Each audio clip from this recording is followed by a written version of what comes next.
Hi, and thank you for joining me for this talk. My name is Michalis, and I'm going to talk to you about the verification of programs under the Ext4 file system. This is joint work with Ilya, Kaysin, Azalea, Raad, and Viktor, Vafeiadis. The first thing that I want to convince you about is that dealing with files and file systems can be hard, and for that, I'm going to use an example.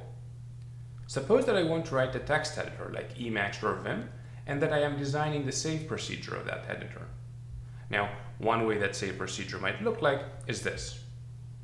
For example, assuming that I want to save my current working buffer as food.txt, I can first use the open system call to open the file. This line here says open food.txt, open it for writing, create it if it doesn't exist, and truncate it to 0 size if it does exist. Now, upon success, this open here will give to me a file descriptor that I can subsequently use to communicate with a file. As a side note, I'll mention that the syntax that I'm using for these system calls is not the actual C syntax, and that throughout this talk, I assume that all system calls succeed. Now, after I get this file descriptor, I can use this write system call to write my current working buffer to the file, and then after this write returns, close the file and print success to the user. Now, the question at this point is whether this pattern, which is known as replace via truncate, successfully writes or replaces food.txt. From a consistency perspective, if I take care of concurrent sessions, for example with some locking, then this is more or less okay. So the actual question is, what happens from a persistency perspective? What happens, for example, if a crash occurs at some point during this procedure, or even after I report to the user that the file has been successfully saved? Will the user's data be successfully on disk, or there is some chance that the user might lose some data? The answer to this last question is file system specific. And since we're interested in Ext4, let's see what the manual says about this. So we do man5 Ext4, and we find a mount option called auto.alloc, which is always enabled, for which the manual says, if auto.alloc is enabled, then Ext4 will detect the replace by truncate pattern, and the data blocks of the new file are forced to disk when close is called. So the manual makes it seem like it is actually okay to use this pattern, because if we report to the user that the file has been saved, then the data blocks of the file will have been forced to disk on the previous close operation. And in fact, this replace by truncate pattern is used by many different editors, and for example, Nano uses it for both writing a file and for taking a file's backup.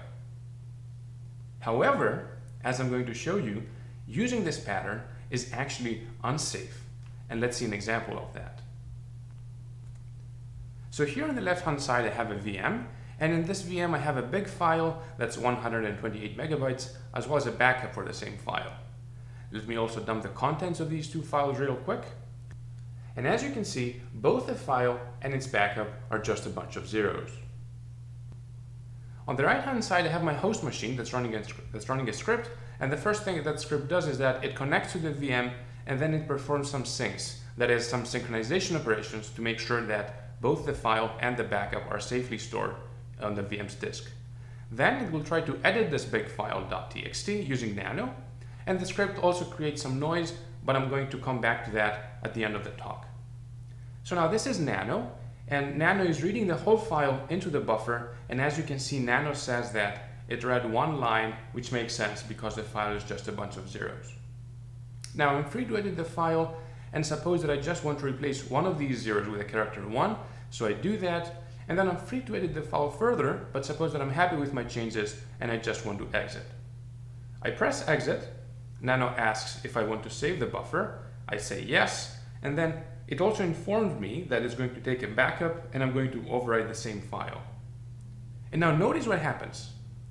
After Nano returns control back to me, my script crashes the VM, and then it restores it so that it inspects the state of the file and the state of the backup. And as you can see, my script says that it found an error. So let's log in and see what that is about.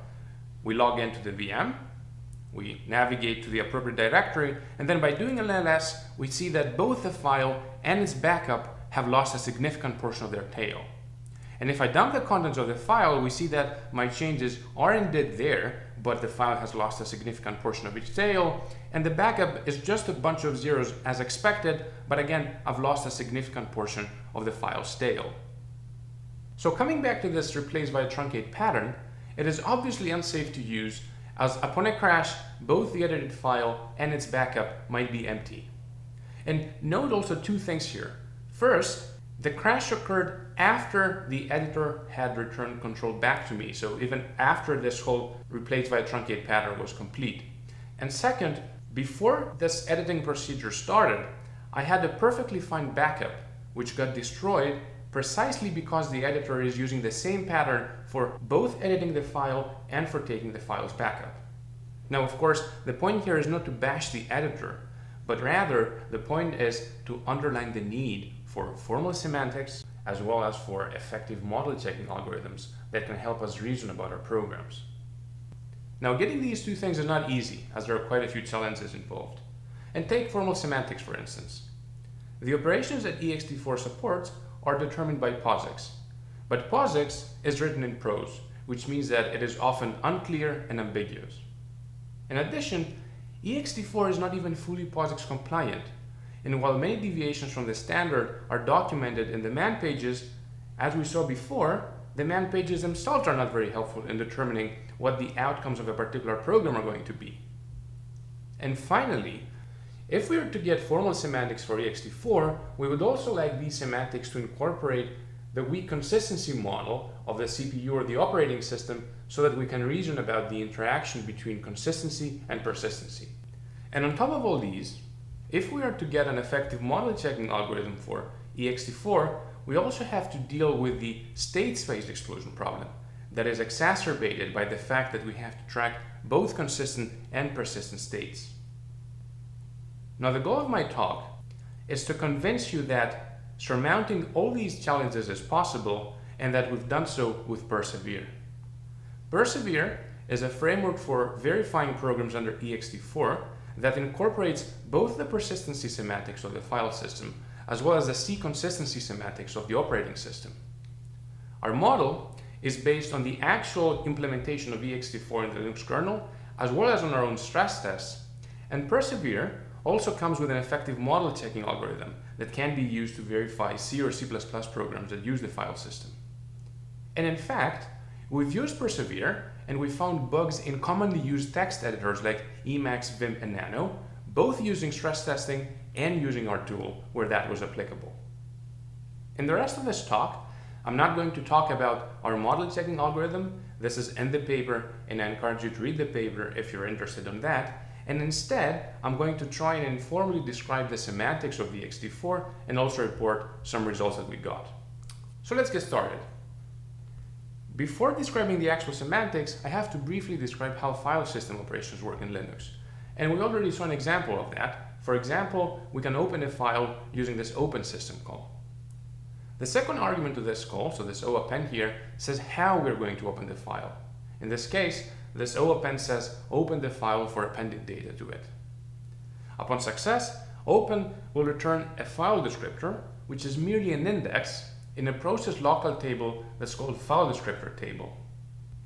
Each entry in this file descriptor table contains some flags, as well as a pointer to an entry of a different table that's system-wide and that's called open file table. Each entry in this open file table contains a lock, it contains some flags, it also contains an offset that's going to be used by subsequent read and write calls to that particular file description, and it also contains a pointer to the file's inode. And the file's inode is an entity that's unique per file and contains some metadata about the file, for example, the file size. As you can also see, the inode itself is part of a different system-wide table that's called inode table. Now, I mentioned that this file descriptor table here is process local, but we can have two different processes sharing a file descriptor to the same file description because file descriptors can be passed around. What we can also have is one process with two different file descriptors pointing to the same file description, and this can happen because file descriptors can be duplicated. And finally, another thing that we can have is two different file descriptors pointing to two different file descriptions that point to the same inode. And this can happen, for example, if we call open on the same file twice. This will create two different file descriptions because each file description corresponds to one open call, but these file descriptions will point to the same inode because the inode is an entity that's unique per file. After we get this file descriptor, we can use it, for example, to read from a file, and this can be achieved through the read and preread system calls. This read here says read from df 3 bytes and return the result back in R. And this preread call is very similar to read, with the only difference between these two being that this preread will read from the offset that I specify as an argument. So this will read 3 bytes from the offset 42, while this read here will consult the file description, read the offset from which it should read, then read the data, and then update the offset back in the file description. Similarly to reading from a file, we can also write to a file using the write and the prewrite system calls. These are completely analogous to read and preread. And at this point, I can also mention a non-POSIX compliant behavior of Ext4. POSIX dictates that when we're using prewrite, the write that we're doing needs to take place at the offset that we specify as an argument.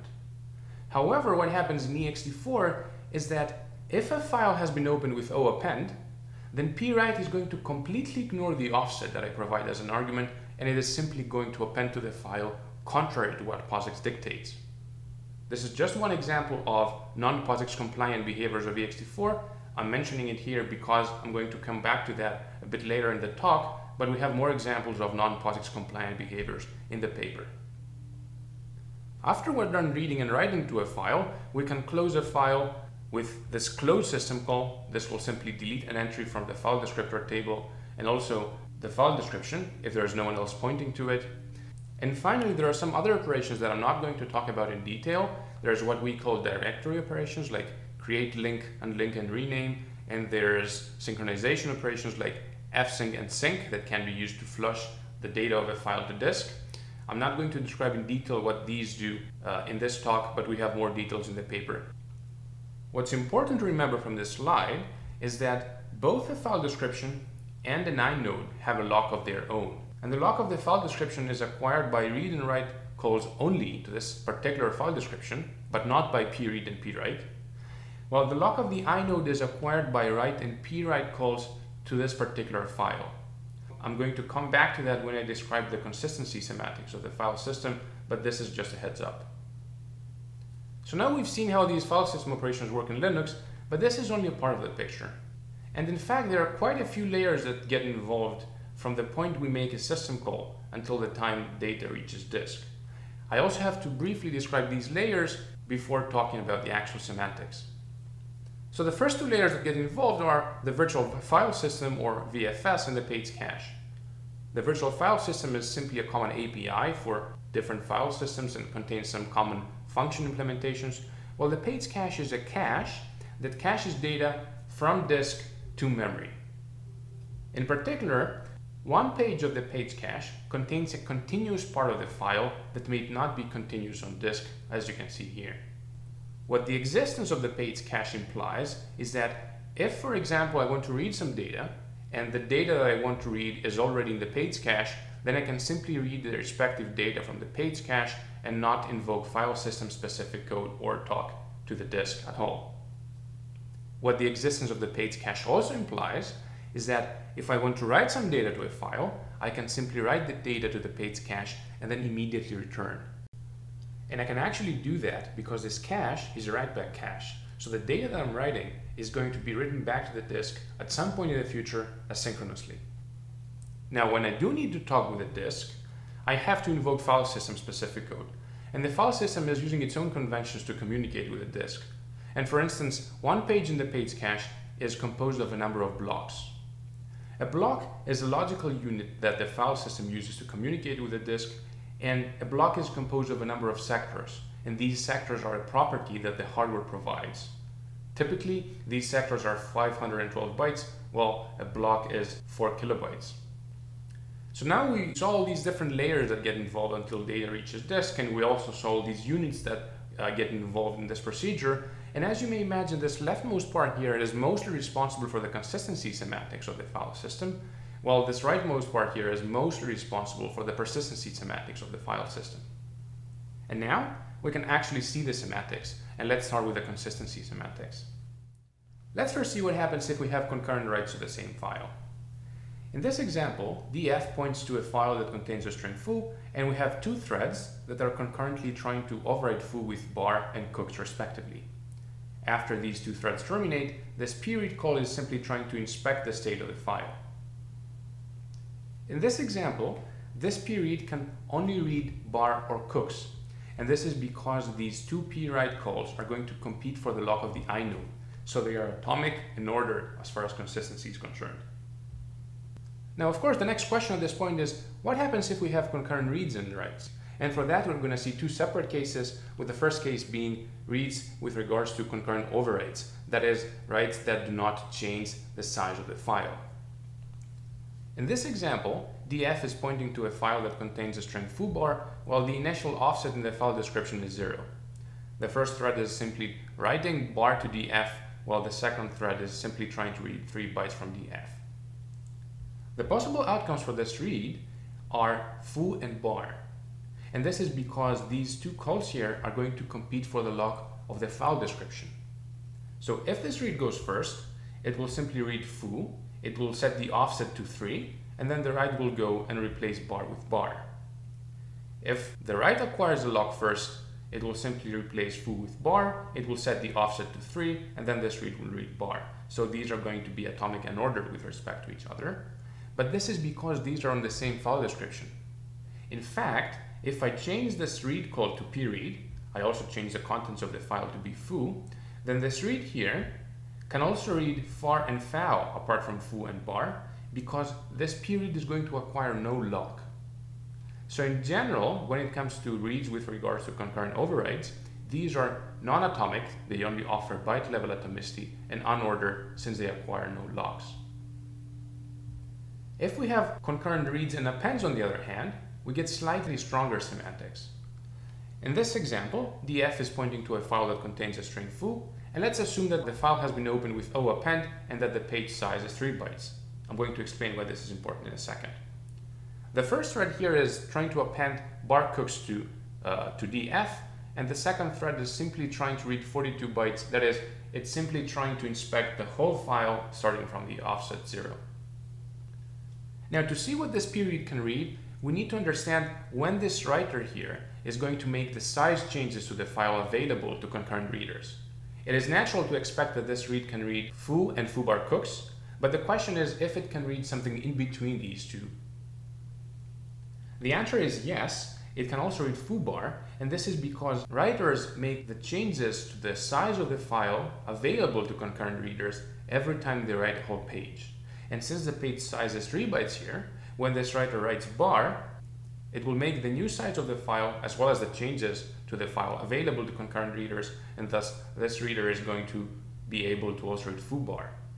So in general, when it comes to reads with regards to concurrent appends, we have a page atomicity and a page ordering as far as consistency is concerned, in the sense that these pages become visible to concurrent readers one by one and in an atomic manner. And finally, let's see what happens when we have directory operations. So in this example, we have a file foo.txt that contains a string foo. This left thread here is first creating a temporary file, it's writing bar to that file, and then it closes it and renames it temporarily to foo.txt. And then the second thread is simply opening this foo.txt for reading, and it's reading 3 bytes. As you can see, there is a race between this open call and this rename, but this read here in the second thread can only read foo, that is the initial contents of this foo.txt, or bar, that is the contents that this thread wrote, because directory operations are atomic and ordered with regards to all other operations as far as consistency is concerned. So this is all I wanted to say about the consistency semantics, and now let's move on to the persistency semantics, which are actually more interesting. Of course, these only make sense for writes and synchronization operations, as reads cannot affect the persistent state. Let's first see the semantics that overrides have under Ext4. In this example, df points to a file that contains the string foo, and let's assume that this has persisted to disk. The sector size is 1 byte and the block size is 3 bytes. This program here is simply trying to override foo with bar. And the question at this point is, if a crash occurs at some point during this p-write, are there any other outcomes possible apart from foo and bar? It turns out that bu and bao are also possible, as any prefix of this bar here might persist. On the other hand, fao and far are not possible, as this right will persist in order. The reason why it will persist in order, however, is the fact that this override spans over a single block. In fact, if we change the block size to 1 byte, then fao and far are also possible, as overrides to different blocks are unordered. In general, overrides only offer atomicity at the level of a sector as far as persistency is concerned, and they are unordered in the sense that overrides to different blocks can persist in an arbitrary order. Moving on to appends, these again offer slightly stronger semantics compared to overrides, and let's see that with an example. Here df points to a file that contains the string foo, and let's assume that this has persisted to disk. The file has been opened with o_append and the block size is 3 bytes. This program is seemingly trying to override foo with bar, but due to this non-POSIX compliant behavior that I mentioned in the introduction, this p right here is actually going to be an append. That is, it simply tries to append bar to foo. If a crash occurs at some point during this program, then the possible outcomes for the contents of the file are foo and foo bar. So at a first glance, appends seem to be atomic. However, again, this is because of the particular block size I used. If I change the block size to 1 byte, then foob and fooba are also possible because in general, appends only offer a prefix atomicity as far as persistency is concerned. What this means is that upon a crash, any prefix of an append might persist as long as the size of the file remains a multiple of the block size. That said, there is an exception to that, and this is why this asterisk is there. And let's see this exception using the same example by changing the block size to 2 bytes. So here are the possible outcomes if we change the block size to 2 bytes. Of course, foo is possible, foob is possible, fooba is not possible because of the size of the file would be 5 bytes and the block size is 2 bytes. That is, either this last block will atomically persist and yield foo bar or not persist at all and yield foo.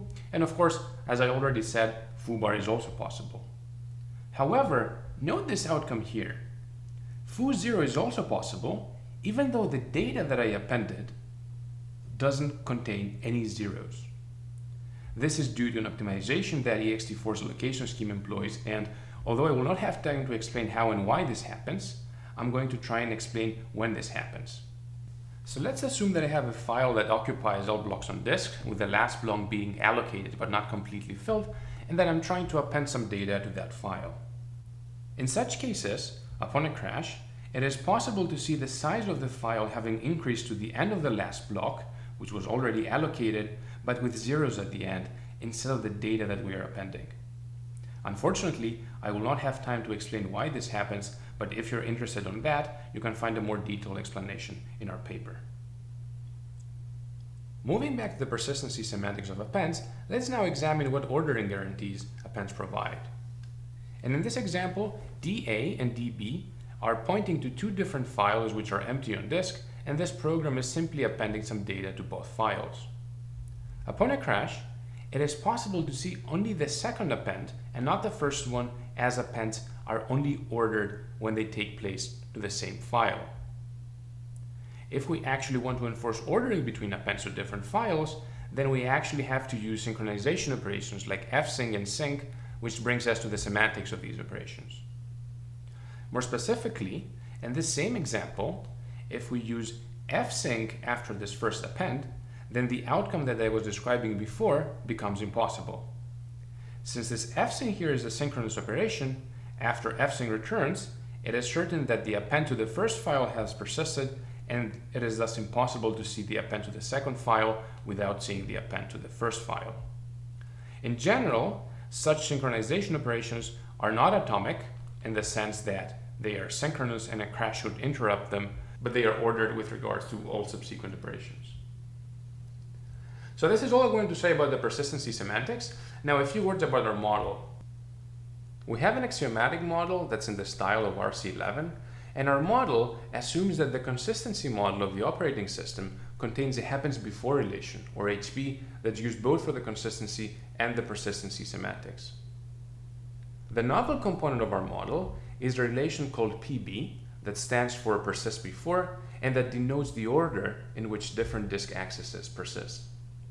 In effect, our model is simply a collection of constraints on this PB relation, and you can see our full model here on the right. Of course, I'm not expecting you to read this, but I'm just going to focus on this one component to convince you that the semantics that I was describing before matches our formal model. So this component here says that starting from a sync or an fsync operation, if we follow a happens before path and end up in a durable operation, for example a disk write, then these two operations are going to be a part of PB, which means that they're going to be ordered. This particular component explains why in this previous example, these two operations here are going to persist in order. If we start from this fsync and follow a happens before path to this write, then these two operations are going to persist in order, and this explains why this write will see this fsync and its effects. This concludes the semantics part of my talk, and I'd like to end with some remarks on these editor bugs that I mentioned in the introduction and this replaced by a truncate pattern. One question one might have is, if this pattern is actually unsafe and is used by many different editors, why am I not seeing data loss occurring more often? The answer to this question is that this bug actually depends on the manifestation of a race. And this race also explains why I had to use some I/O noise in the script that I showed you in the introduction. Of course, in terms of our model, it is very simple to see that when we print that the file has been saved, this doesn't guarantee that the data that we wrote here has been successfully written to the disk. Even though this close operation will detect this replaced by a truncate pattern and will start flushing the data that I wrote here, close is not synchronous. So it can be the case that I print that the file has been saved, but the data that I wrote hasn't reached disk yet. We reported this bug to the developers of Nano, and we also proposed the fix and verified the fix with our implementation. Then this fix was subsequently merged, so now Nano is crash safe as far as the Ext4 is concerned. And I can actually show you our fix because it's very simple. It simply involves using an fsync after this right here, so just to make sure that the data that we wrote here has been written to disk before we print that the file has been saved. Finally, we found a similarly buggy pattern in Emacs and Vim, and you can find more details in the paper on when this pattern is used in these editors.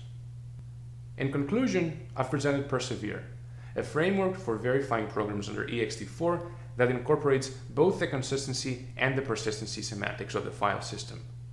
PerSeVerE also comes with an effective model checking algorithm that can be used for verifying C or C++ programs that use the file system, and we've made our implementation available on GitHub.